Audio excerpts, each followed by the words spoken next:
assalaamu calaykum dhammaan ardada soomaaliyeed waad salaamantihiin meel walba aad dunida ka joogtaan waa macalin daahir dictionary kuna soo dhowaada cashir cusub cashirkan maanta waxaan ku qaadan doonaa mowduuc ku saabsan ciidul adha iyo weliba sida loo furfurto marka aad ka hadlayso mowduuc islaami ah fadlan ku soo dhowow cashirka si wacanna ii dhegayso. All praise is due to Allah. All praise ammaanoo dhan is due to Allah. Ilaahay ayay u sugnaatay. We praise him waan ammaanaynaa and seek waxaan raadinaynaa his help kaalmadiisa and forgiveness iyo dembi dhaafkiisa. We seek refuge in Allah. Ilaahay waxaan ka magangalaynaa from the evil sharta of ourselves ee nafsadaheenna. Whoever Allah guides, qof kastoo Ilaahay hanuuniya, none can misguide him, cid kala baadiyan karta ma jirto. And whoever Allah misguides, ciddii Ilaahay baadiyayana, none can guide him, cid kale oo hanuunin karta ma jirto. I testify, waxaan qirayaa that there is no God, inaysan jirin alla kale xaq lagu caabudo, but Allah alone, Ilaahay keligiisa, without partner shariik la'aan.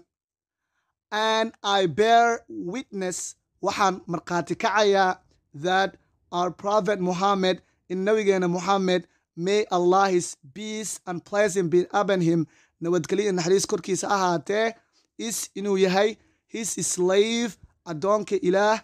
and messenger of Allah, iyo rasuulkii Ilaahay. After that, intaa kadib, mowduuca intaas ayaan ku furfurtay, mowduuca ayaan geli doonaa marka. After that, intaa kadib, ciidul adha, ciidul adhaaga loo yaqaano, ciidan oo loo yaqaano ciidul adha, is the second of the two greatest Muslim festivals. Ciidul adha is waxay tahay the second, ciidda labaad of the two great Muslim festivals labada ciid ee islaamka ugu waaweyn mid ka mid ah ayay ka mid tahay ciidul adha, and it is celebrated waxaana u dabaaldega by all Muslims, dhammaan dadka islaamka ah, throughout the world, adduunka dacaladiisa ku wada nool. And lastis waxayna ku eg tahay ama waxayna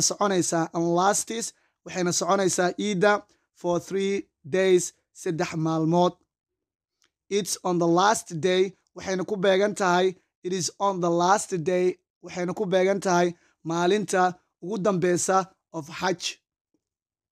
xajka maalinta ugu dambeysa ay ku beegan tahay. It is also a time, waxay waqti u tahay sidoo kale ciidaas for visiting, in la booqdo, waa waqti loogu talgalay in la booqdo families ehelka friends qaraabada, and loved ones iyo dadka aad jeceshahay, for exchanging iyagoo isdhaafsanaya gifts hadiyadooyin, greetings salaamo, and hugs iyo weliba laab isgelin. Wearing dadkaasoo xiran weliba new clothes, dhar cusub. Wearing new clothes, iyagoo xiran dhar cusub. Muslims, dadka islaamka ah, gather, way iskugu imaanayaan, and pray, waxay ku tukanayaan at a mosque, masaajid ayay ku tukanayaan, or mise in an open area, meel furan, meel fagaara ayay ku tukanayaan salaada ciida. The prayer, salaada marka la dugto, is followed with, waxaa la jira salaada waxaa raacsan, the prayer is followed with,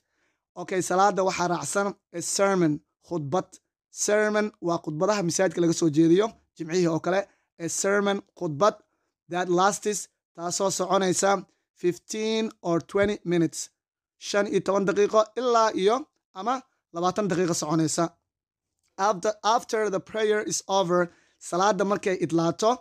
after the prayer is over, salaada markay dhammaato, people gather, dadka way isku imaanayaan, and enjoy, waxay ku raaxaysanayaan their food, cuntadoodii, and drink, iyo cabitaankoodii. Ciidul adha, ciidda ciidul adha loo yaqaano, means waxaaba laga wadaaba micnahaas the festival of sacrifice, waxaa waaye the festival ciidii of sacrifice ee gowricitaanka ciidii wax la qalayay ayaa laga wadaa okay ereyga sacrifice marna waxaa waaye wax qalid ilaahay dartiis in wax loo qalo sida ciida oo kale marna waxaa loo yaqaanaa uhurid qofka inaad naftaada u hurto iyo maalkaaga alright the sacrificial animal xayawaanka la gowracayo the sacrificial animal xayawaanka la gowracayo maalinta oo ciida must be waa inuu yahay ama waa inuu ahaadaa a sheep ido waa inuu ahaadaa ama goat ari cad waa inuu ahaadaa cow sac ama waa inay tahay bull ama dibi waa inuu yahay or a camel ama gel inuu yahay intaaba way bannaan tahay the animal xayawaanka la qalayo maalintaas must be waa inuu yahay in a good health caafimaad fiican waa inuu qabaa okay without defective cilad waa inuusan lahayn waa inuusan dhegtiga go'sanayn waa inuusan xanuusnayn waa inaysan garaafi ku yaalin without defective cilad la-aan ayaa loo baahan yahay and must be slaughtered waa in loo qalaa in the islamic way shareecada sida waafaqsan tahay waa in loo qalaa okay people dadka who can afford oo awoodi kara should sacrifice waa inay dhiibaan amay qalaan okay meat hilib waa inay siiyaan dadka the flesh hilibkana is shared waxaa loo qaybsadaa with 3 parts ama 3 parts 3 qayb ayaa laga dhigaa hilibka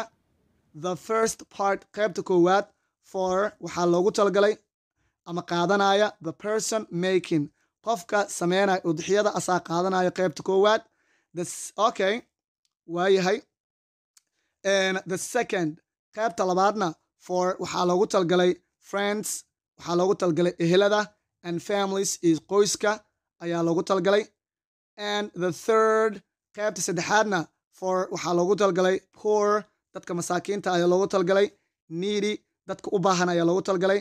and neighbors iyo dariska ayaa qaadanaya